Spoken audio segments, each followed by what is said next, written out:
Bismillahirrahmanirrahim. Assalamualaikum warahmatullahi wabarakatuh.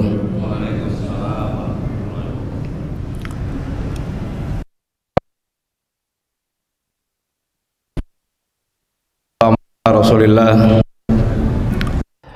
wa ala alihi wa ashabihi wa mawalah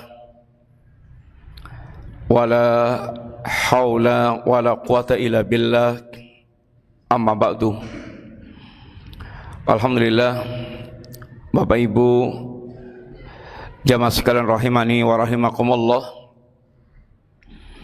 Insyaallah kita melanjutkan pembahasan kita berkaitan dengan apa yang mesti kita sekilas ketahui berkaitan kitabullah Al-Quranul Karim, kitab di antara sekian banyak kitab yang Allah telah turunkan kepada para Nabiullah alaihissalatu wassalam,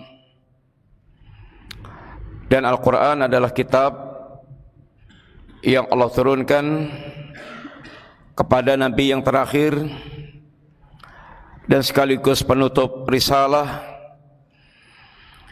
Allah turunkan Al-Quran dengan berbagai kriteria yang telah Allah sebutkan di dalam Al-Quran maupun Nabi. Tentang Al-Quran telah kita lalui pembahasannya. Di antara poin-poin pentingnya bahwa Al-Quran satu-satunya kitab yang Allah Subhanahu wa ta'ala jaga sampai akhir zaman, sehingga tidak akan pernah mengalami perubahan, penyimpangan-penyimpangan, penambahan-penambahan, pengurangan-pengurangan. Dan ini termasuk diantara yaitu penjagaan Allah terhadap Al-Quranul Karim. Banyak upaya untuk merubah Al-Quran, menambah, mengurangi, tetapi semuanya kandas, selalu terbongkar. Semua ini merupakan bagian penjagaan Allah terhadap Al-Quranul Karim, termasuk penjagaan Allah meliputi lafaz dan maknanya, sehingga tidak ada upaya untuk menyimpangkan Al-Quran, kecuali pasti akan muncul ulama yang membantah, mengoreksi, meluruskan, sehingga sampai akhir zaman Al-Quran terjaga oleh Allah, baik maknanya, lafadznya maupun maknanya. Yang kedua, bahwa Al-Quran satu-satunya kitab yang Allah Subhanahu wa ta'ala jadikan kitab hidayah linnas, lil alamin, untuk seluruh manusia, untuk seluruh alam, sehingga di mana ada manusia, di tempat manapun, di negeri manapun, maka mereka semuanya terikat dengan Al-Quranul Karim, tidak sebagaimana kitab-kitab sebelumnya yang Allah memang khususkan untuk yaitu kaum tertentu. Taurat, Injil Allah turunkan kepada Nabiullah Musa dan Nabiullah Isa yang hanya mengikat kepada Bani Israel, sehingga di luar Bani Israel tidak terikat dengan kitab Taurat maupun Injil. Kemudian Al-Quran adalah kalamullah, ini perkataan Allah Subhanahu wa ta'ala yang Allah turunkan kepada Rasulullah SAW dalam bentuk wahyu, dan kitab ini dikenal para ulama kalam Allah ghairu makhlukin, kalam Allah yang bukan makhluk, seperti mana fitnah yang pernah terjadi di zaman ini pemerintahan Mu'tazilah, sampai Imam Ahmad dipenjara bukan hanya sebulan, 2 bulan, bahkan sampai 3 generasi khalifah, semata-mata karena tidak mau berkeyakinan Quran adalah makhluk, karena Quran adalah kalam Allah. Dan Al-Quranul Karim kitab yang memuat berita masa lalu, berita yang akan datang, berita yang semuanya merupakan berita-berita yang hak, yang benar adanya. Barang siapa yang dia senantiasa berpegang teguh dengan Al-Quran, pasti dia akan lurus perjalanannya. Barang siapa yang dia mengambil Al-Quran, pasti akan tertuntun di atas siratal mustaqim, karena Al-Quran merupakan ini kitab hidayah, tali Allah yang sangat kokoh, cahaya yang terang benderang, sehingga barang siapa yang dia mengambil Al-Quran, dia akan berjalan seakan di atas cahaya yang terang benderang, dan senantiasa akan terus tertuntun di jalan yang lurus. Al-Quranul Karim adalah kitab syifa, kitab yang merupakan obat. Syifaun lima fi sudur, khususnya adalah obat yang mengobati penyakit hati manusia. Yang penyakit hati tersimpul dalam penyakit syahwat dan penyakit syubhat, penyakit kecenderungan kepada perkara-perkara yang akan membinasakan. Barang siapa yang dia senantiasa mengikuti panduan Quran, dia akan selamat dari berbagai macam fitnah syahwat. Demikian pula kitab ilmu yang akan menuntun manusia memiliki ilmu yang benar, pengetahuan yang hak, yang akan menyingkap berbagai macam syubhat, kerancuan, yakni pemikiran. Setelah kita sekilas mengetahui tentang Al-Quranul Karim, apa yang menjadi kewajiban kita terhadap Al-Quran ini? Sekalian, secara ringkas, kewajiban kita kepada Al-Quran yang pertama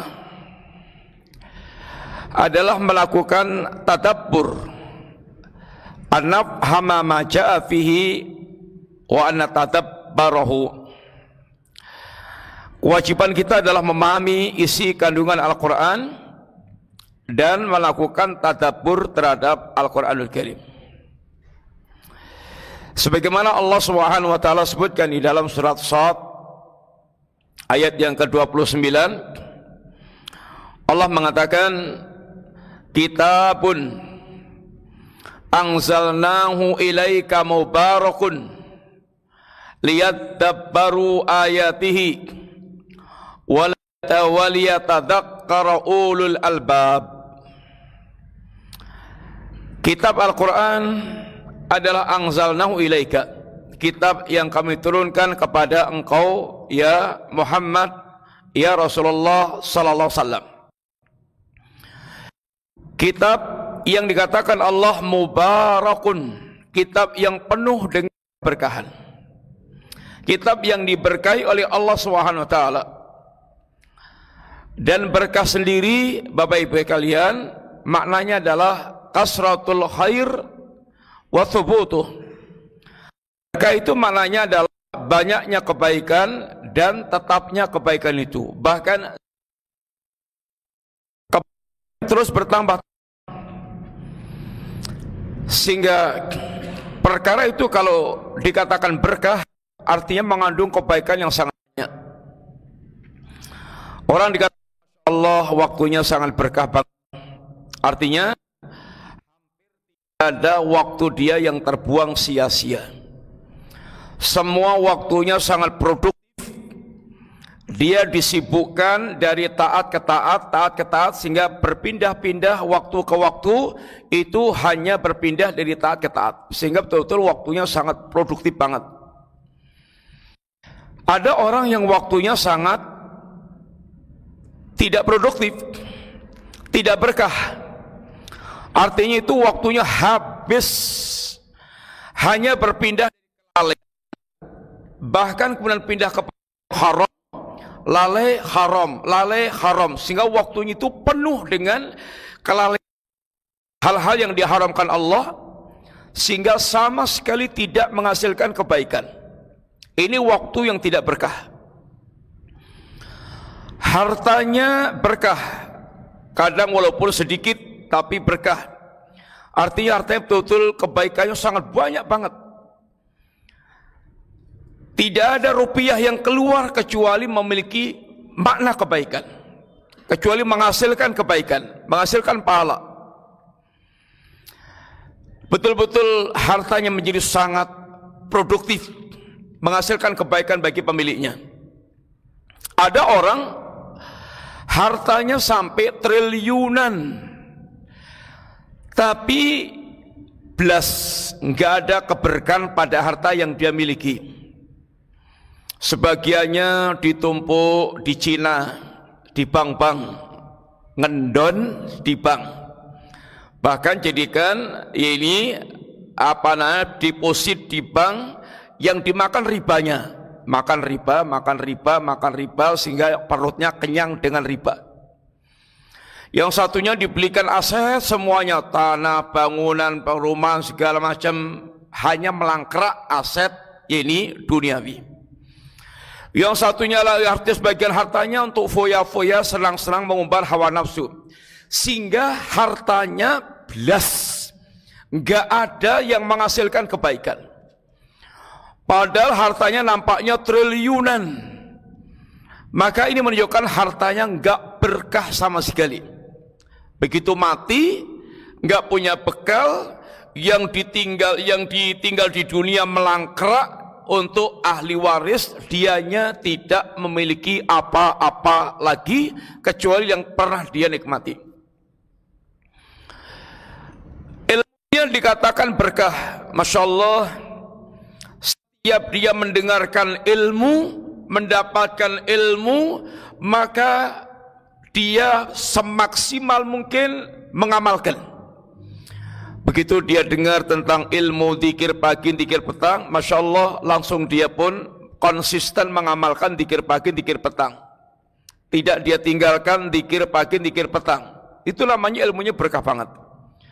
Begitu dia mendengar sebuah ilmu, dia amalkan ilmu itu dan konsisten terus dia ini hidupkan. Maka ilmu seperti ini yang sangat berkah banget. Ada sebagian orang ilmunya minta maaf sampai sundul langit, gelarnya pun sampai profesor, doktor, kemudian panjang banget. Tetapi ilmunya belas nggak berkah karena tidak terwujud dalam amalan-amalan ketaatan dia kepada Allah, sehingga ilmunya menjadi sekedar ilmu wawasan, sekedar ilmu pengetahuan, sehingga tidak menghasilkan amalan bagi dirinya. Ini ilmunya nggak berkah. Al-Quranul Karim dikatakan kitabun mubarakun, sekalian, kitab yang sangat berkah, karena Quran ini menghasilkan kebaikan-kebaikan yang sangat banyak. Kebaikan-kebaikan sangat banyak. Orang yang mereka membaca Al-Quran, maka setiap hurufnya akan Allah berikan pahala 10 kali lipat. Man qara'a harfan min kitabillah falahul hasanah wal hasanatu bi asyri amthaliha. Barang siapa membaca satu huruf dari ayat Al-Quran, baginya kebaikan yang dilipatkan 10. La aqulu alif lam mim harfun. Aku tidak mengatakan alif lam mim satu huruf, tapi alif harfun, mim lam harfun, harfun mim harfun. Sehingga alif lam mim ada 3 huruf dan 3 kebaikan yang dilipatkan 10 kali lipat. Al-Quranul Karim, kalau dia ini baca dengan sepenuh hati, Al-Quran akan menjadi kitab yang sangat menenangkan jiwa manusia. Ala bidzikrillah tatmainul qulub. Ketahuilah dengan berzikir kepada Allah hati itu menjadi sangat tenang. Dan Quran adalah zikir yang paling utama. Quran adalah zikir yang paling utama. Karena dengan membaca Quran menggabungkan antara zikrullah dan ilmu sekaligus. Al-Quran kitab yang apabila dia ikuti la yadhillu wa la yashqa. Dia tidak akan sesat dan dia tidak akan celaka. Kitab yang akan menuntun kepada jalan yang lurus. Kitab yang akan betul-betul mengantarkan dia menuju kepada hakikat kebahagiaan. Sehingga kitab ini kitab yang betul-betul sangat berkah dalam kehidupan manusia.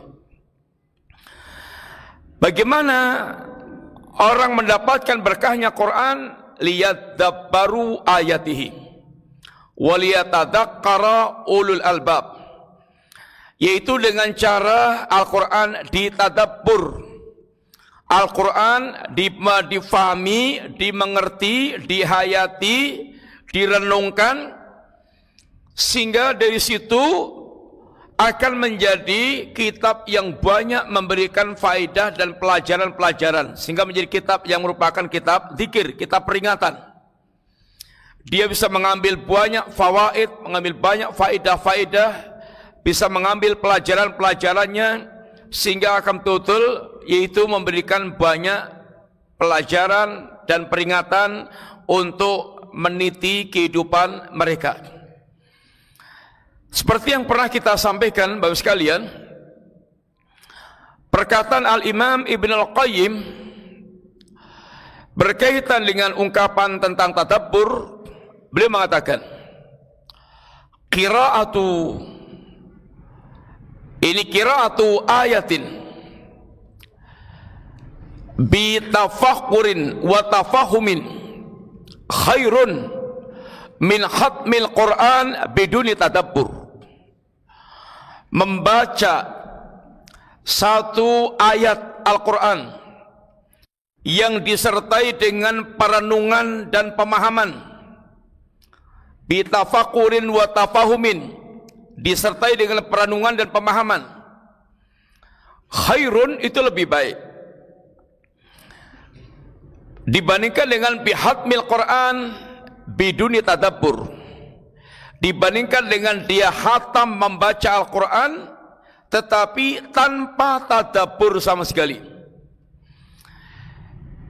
Orang membaca satu kitab, satu jilid buku, bahasanya bahasa Inggris, dia baca dari awal sampai akhir, tapi satu kata pun nggak ada yang nyantol, nggak ada yang dia fahami. Manfaat apa yang akan dia dapatkan dari membaca buku yang tidak dia fahami satu kalimat pun? Walaupun khatam, nggak ada manfaatnya. Nggak ada manfaatnya. Artinya dia tidak bisa mengambil manfaat apa yang harus dia ambil pelajarannya dari kitab tersebut. Walaupun kalau Al-Quran itu, bapak sekalian, tentu beda. Membaca Al-Quran walaupun tidak faham artinya, satu huruf yang dia baca memang sudah diberikan yaitu pahala. Bukan tidak berpahala, berpahala. Tetapi, bapak sekalian, kitab Al-Quran ini bukan kitab rapal-rapal perdukunan. Kitab Al-Quran ini kitab hidayah yang hanya akan memberikan manfaat yang lebih lagi dalam kehidupan kita. Yang tujuan utamanya kita membaca Quran itu bukan sekedar yaitu mengambil pahala dari membaca huruf-hurufnya saja, tapi lebih dari itu yang Allah inginkan kitab ini menjadi kitab hidayah, kitab yang memang betul-betul membimbing kehidupan kita. Semua kehidupan kita terbimbing dengan Al-Quranul Karim. Itu yang diinginkan oleh Allah SWT. Sehingga akidahnya terambil dari Al-Quranul Karim, ibadahnya terambil dari Al-Quranul Karim, akhlaknya terambil dari Al-Quranul Karim, dan yang lain-lainnya dalam kehidupan dia, bagaimana dia kemudian sampai pada tingkatan bertahkim, berhukum dengan ini Al-Quranul Karim. ini hanya akan kalau dia melakukan tadabbur. Kalau dia melakukan tadabbur, yaitu memahami isi kandungan yang ada di dalam Al-Quran tersebut. Oleh karena itulah kata Ibnu Qayyim, membaca dengan tafakkur, dengan tafahum itu lebih baik dibandingkan dengan khatam Quran tapi tanpa tadabbur sama sekali. Satu, fa innahu anfa'u lil qalbi, karena membaca Al-Quran dengan tadabbur itu akan lebih bermanfaat bagi hati. Terus sekalian, ibadah amal yang kita lakukan itu yang paling berkualitas di sisi Allah adalah amal yang berdampak ke dalam hati manusia. Amal yang tidak berdampak kepada hati itu terkadang bukan hanya tidak bermanfaat, tapi bahkan bisa membuat dia celaka. Terus sekalian, kita tahu ada orang yang salat, contohnya sama-sama salat, tapi yang satu Allah katakan dengan salatnya itu qad aflaha, dia telah beruntung dengan salatnya tersebut. Qad aflaha, ini qad aflahal mu'minun alladzina fi salatim khasyi'un, dia salat dan dia beruntung. Tetapi ada orang yang mereka itu salat tapi justru celaka. Fawailun lil musallin, celakalah orang-orang yang salat. Gimana sih salat kok celaka? Iya, yang satu salat beruntung karena dia salatnya dia lakukan dengan khusyuk. Ini berkaitan dengan kondisi hatinya, hatinya bisa khusyuk. Yang satu salatnya dikatakan Allah fawailun, celaka. Kenapa? Sahun, dia termasuk orang-orang yang lalai. Orang-orang yang lalai, hatinya lalai dengan salatnya, atau dia melalaikan pula kewajiban salatnya. Salatnya datnyeng, atau dia salat tapi nggak ada khusyuknya sama sekali, atau dia salat tapi modelnya orang munafik. Orang munafik salat. Orang munafik ikut salat bersama Nabi, bersama para sahabat Nabi, tapi orang munafik tidak mendapatkan manfaat apapun dari salatnya. Bleger fisiknya sama salat, tapi yang ini beruntung, yang ini rugi. Kemana kembalinya? Kepada hatinya. Kepada hatinya. Puasa, yang satu dengan puasanya itu dia mendapatkan surga, pintu royan, bau mulutnya aja akan diberikan yang lebih wangi daripada bau misik. Dia akan dicat orang yang bersabar dengan puasanya itu dengan lipatan pahala yang tidak terhingga. Dan sekian banyak keutamaan ada berpuasa,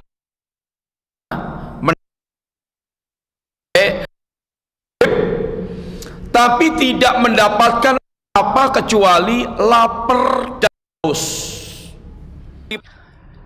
Tidak dapat apapun kecuali alju wal atos, lapar dan haus.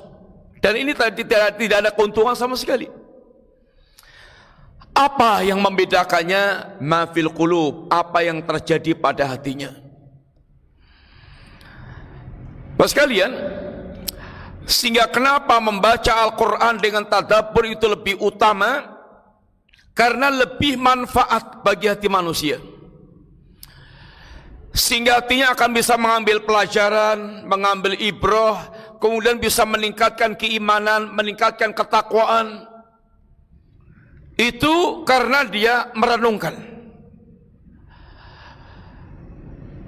Yang kedua, kata Ibnu Qayyim, wa ad'a ila husulil iman, membaca dengan tadabbur itu akan lebih mendongkrak, mendorong dia terdorong untuk mewujudkan amal-amal iman. Seorang sahabat, begitu dia mendapatkan nasihat Nabi Nabi menyampaikan sebuah nasihat.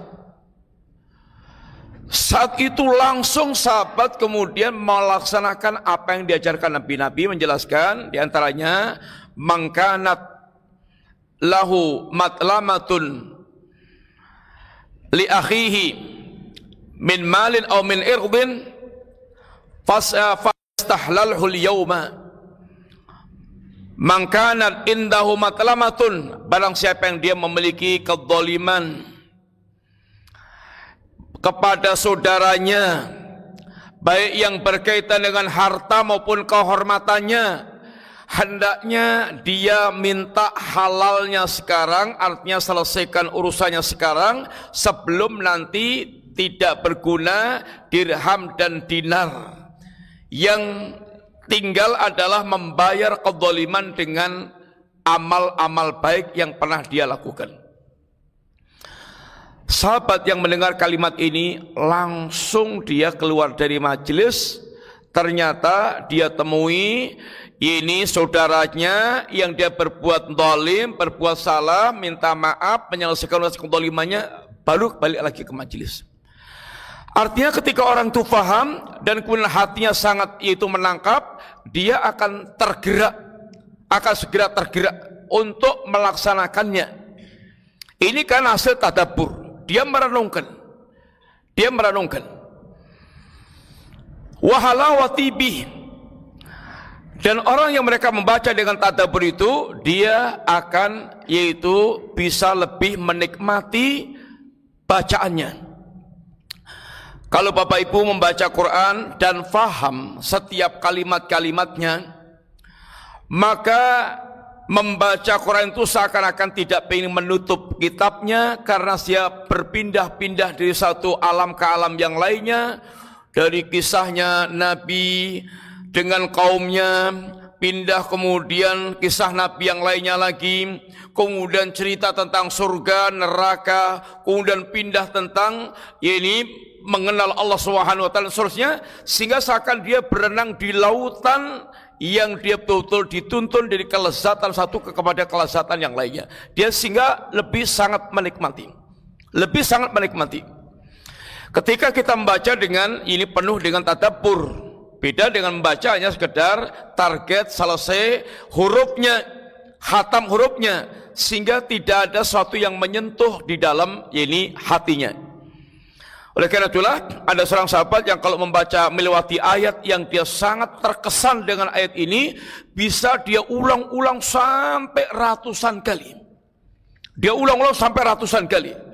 Karena sangat terkesan dengan ayat tersebut, karena itu akan sangat mengobati hatinya, sangat berdampak kepada yakni hatinya. Bapak sekalian, hari ini yang sering kita dapatkan, Masya Allah, kaum muslimin, mereka dalam memperlakukan Al-Quran memang terkadang sangat kelihatan luar biasa, membaca Quran sampai dicium-cium, tetapi jauh dari tadabbur, jauh daripada tadabbur. Hanya sekedar ini pengen baca kemudian tabaruk dan mencium Qurannya, tapi nggak ada kerentek untuk yaitu tadabbur. Sebagian kita minta maaf, kalau pelajaran tahsin, Masya Allah, sangat rajin, sangat semangat, sangat ini betul-betul dia tidak pernah tinggalkan, semangat banget, bagus. Tetapi menjadi tidak bagus itu kalau kemudian semangat belajar tahsinnya itu sama sekali tidak membuat dia semangat belajar tafsir. Kalau udah belajar tafsir Qur'annya, belas, nggak pernah mau datang, sehingga semangat untuk memahami Al-Qur'annya jadi sangat rendah, atau hampir tidak ada kemauan memahami Al-Qur'anul Karim. Padahal harusnya yang pertama kali itu bagaimana dia faham kepada Al-Qur'an sehingga bisa mewujudkan dalam kehidupan dia. Karena Quran bukan kitab bacaan yang sekedar didengar dengan merdu, tetapi Quran adalah lebih pada kitab hidayah yang menuntun kita bagaimana beramal dalam kehidupan ini. Sehingga bahkan sebagian orang mereka hafal Al-Quran tapi sangat jauh dari amalnya, sangat jauh dari bimbingan Al-Quranul Karim. Sebagian ini orang membaca Al-Quran karena tidak tadabbur, melewati ayat riba, iya, melewati ayat riba, tapi dia asyik saja makan riba. Ya tetap saja dia asyik dengan ribanya. Melewati ayat riba, dia baca sampai melengking-lengking, sangat bagus banget bacaannya, tapi dia hidupnya makan riba. Kayak nggak nyambung antara ayatnya dengan perbuatan dia. Karena membacanya sekedar membaca, tidak melakukan tadabbur. Ada ibu-ibu wanita baca ayat tentang ini teguran Allah kepada mereka yang bertabarruj ala jahiliyah, tetapi membacanya ya sekedar membaca, karena sekedar membaca dianya tetap tabarruj ala jahiliyah, berdandan ala jahiliyah, dan seterusnya dan seterusnya. Ini semuanya disebabkan karena dia tidak melakukan yaitu tadabbur. Maka Allah mencela kepada mereka yang tidak melakukan tadabbur. Afala yatadabbaruna al-Qur'an am ala qulubin aqfaluha. Apakah mereka tidak melakukan tadabbur terhadap Al-Qur'anul Karim, atau memang hati mereka yang terkunci? Orang yang mereka hidupnya menyelisih tuntunan Al-Quran ada dua kemungkinan. Satu, karena memang tidak faham apa isi kandungan Al-Quranul Karim, sehingga walaupun membaca Al-Quran tapi karena tidak faham, sehingga dia tidak mengamalkan isi kandungannya. Pertanyaannya, kenapa sampai tidak paham? Karena tidak pernah tadabbur terhadap isi kandungan Quran. Atau yang kedua, kadang-kadang sudah mengerti isi kandungan Quran, wong sekolahnya saja S1, S2 di sekolah agama yang diajari bagus-bagus, tapi karena hatinya kata Allah buntet, kesegel, maka ilmunya pun tidak memberikan manfaat. Ilmunya pun tidak memberikan manfaat, sehingga antara ilmu dan amalnya itu ngalor ngidul, tidak ketemu. Ya, kalau Allah contohkan seperti ulama-ulama Bani Israel, Allah berikan kefahaman agama, tapi agama itu kayak baju yang dilepas dicentelkan, yang dipakai adalah pakaian hawa nafsu, sehingga dia diiringi oleh syaitan. Dia ditemui oleh syaitan untuk kemudian masuk ke lorong-lorong kesesatan. Kalau di kalangan Bani Israel itu ada yang kayak gitu, di kalangan muslimin pasti akan ada yang gituan pula, karena kata Nabi, la tattabi'unna sunana man kana qablakum. Akan ada di antara kalian yang betul-betul mengikuti tradisinya orang sebelum kalian, yaitu Yahudi dan Nasrani. Ini kewajiban kita yang pertama. Kewajiban kita yang kedua, Bapak sekalian, adalah yaitu ayat malu bil Quran. Hendaknya seorang muslim yang membaca Al-Quran, dia mengamalkan yaitu isi kandungan Al-Quran. Perintahnya bagaimana dia bisa memenuhi perintah Allah, memenuhi panggilan Allah. Larangannya bagaimana bisa dia tinggalkan, yakni semaksimal mungkin. Dan jangan sampai kita termasuk orang yang dikeluhkan oleh Nabi, yakni orang yang melakukan hajrul Quran. Wa qala Rasul, Rabbi inna qaumi ittakhadhu hadzal Qur'ana mahjura. Dan Nabi mengeluhkan kepada Allah, ya Rabb, kaumku telah memperlakukan Al-Quran ini menjadi sesuatu yang dia jauhi, dia boikot. Kata para ulama, hajrul Quran itu ada hajrul sima, hajrul tilawah, hajrul tadabbur, hajrul amal, hajrul tahkim. Memboikot Al-Quran itu ada bentuknya tidak mau mendengarkan Al-Quran. Telinganya sama sekali nggak suka belas mendengarkan orang membaca Al-Quran. Maka ini menunjukkan hatinya ada penyakit. Karena Muslim itu pasti suka dengan Quran. Kalau sampai kemudian hatinya itu belas nggak suka dengan bacaan Quran, maka menunjukkan hatinya ada sesuatu, ada yang membuat dia tidak beres. Yang kedua, hajrut tilawah, tidak mau membaca Al-Quran, sehingga hari-harinya kosong dari membaca Al-Quranul Karim. Sedangkan kita harusnya hari-hari kita jangan pernah sampai kosong dari membaca Al-Quran, walaupun satu lembar. Kalau satu hari bisa berjuz-juz, alhamdulillah, 1 juz, 2 juz, masya Allah. Tapi paling tidak jangan sampai terlewat walaupun 1 lembar. Bapak Ibu, perlu kita membuat jadwal khusus kapan kita membaca Al-Quran. Ba'da subuh umpamanya, pokoknya harus ada acara membaca Quran. Atau ba'dal maghrib umpamanya, pokoknya harus ada jadwal membaca Quran. Atau setelah sholat ini atau sholat itu sempat untuk membaca Quran. Jadwal membaca Quran mesti harus kita adakan dan harus disiplin.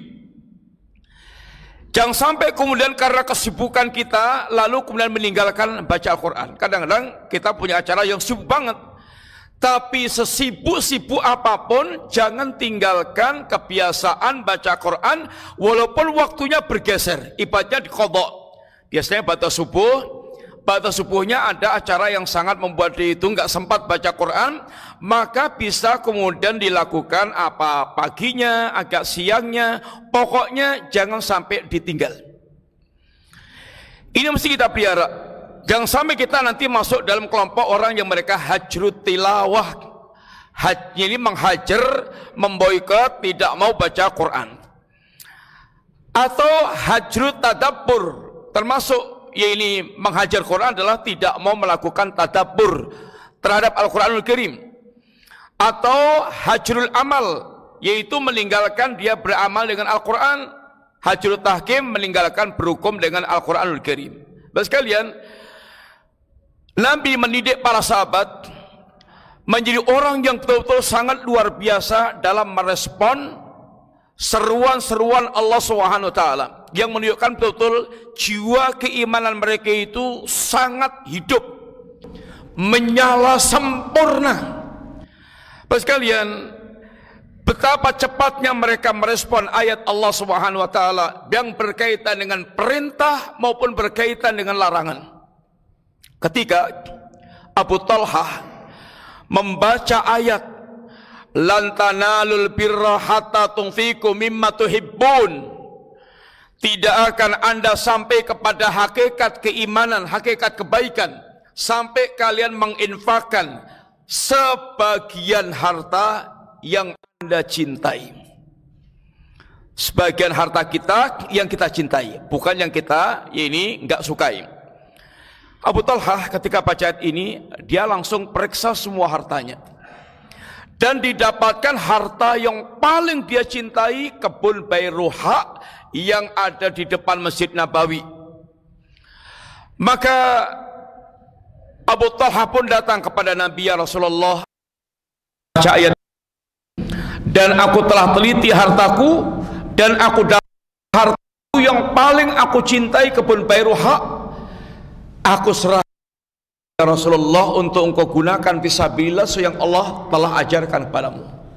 Kata Nabi, malun rabihun, malun rabihun, harta yang sangat menguntungkan, harta yang sangat menguntungkan.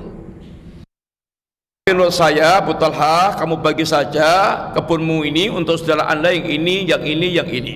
Ini arah Nabi. Tapi Abu Talhah bagaimana cepatnya merespon ini seruan Allah Ta'ala. Ketika Abu Dahdah beliau membaca ayat man dzalladzi yuqridullah aku dan hasanan, siapa yang meminjamkan harta kepada Allah dengan pinjaman yang baik, Allah memberikan istilah kepada kita, kita berbuat baik kepada manusia, berinfak fisabilillah, itu ungkapan Allah meminjami Allah. Padahal harta itu datang dari Allah, semuanya itu dari Allah. Lalu kita diperintahkan Allah berbuat baik kepada orang atau menginfakkan fisabilillah dengan ungkapan memberikan pinjaman kepada Allah dengan janji Allah, Allah akan kembalikan dengan berlipat-lipat.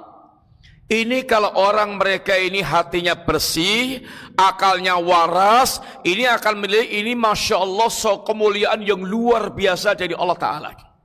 Tapi kalau hatinya itu kotor, hatinya bosok kayak Yahudi, akan mengatakan Allah fakir. Allah fakir dan kita kaya, karena Allah cari pinjaman. Maka innallaha faqirun wa nahnu aghnia, kata orang Yahudi. Ini orang yang tidak tahu adab, hatinya rusak sehingga kurang ajar walaupun kepada Allah Ta'ala. Kalau kepada Allah pun kurang ajar, apalagi kepada manusia lain. Kepada Nabi aja, Nabi kalau nggak cocok dibunuh, dibantai, dibunuh, apalagi kepada manusia biasa. Itu wataknya orang-orang Yahudi. Terus kalian, ketika Abu Dahdah baca ayat ini, dia dan istrinya sedang di kebun korma waktu itu, maka dia katakan kepada istrinya, ya Ummu Dahdah, wahai Ummu Dahdah, keluarlah kamu dari kebun ini. Kebun ini sudah aku pinjamkan kepada Allah Subhanahu wa Ta'ala. Ini betapa sangat cepatnya merespon apa yang Allah ini sampaikan. Termasuk ketika para sahabiat turun ayat yang berkaitan dengan hijab, maka sahabiat ketika mendengar ayat hijab tidak pakai pikir panjang, langsung ambil kain seadanya di rumahnya, dipakai untuk hijab yang sesuai dengan syariat. Sangat cepat merespon seruan Allah Ta'ala. Para sahabat ketika mendengar ayat haramnya khamr dan Allah mengatakan fahal antumun tahun, tidakkah kalian berhenti? Maka para sahabat langsung merespon, intahaina ya Rab, intahaina ya Rab, kami berhenti ya Rab. Dan bahkan digambarkan gang-gang Madiyah kayak banjir dengan khamr, karena semua khamr dituang, dibuang tanpa berpikir berapa kerugian materialnya. Sekali mudah-mudahan manfaat. InsyaAllah kita lanjutkan pembahasan yang akan datang. Bismillah. Wassalamualaikum warahmatullahi wabarakatuh.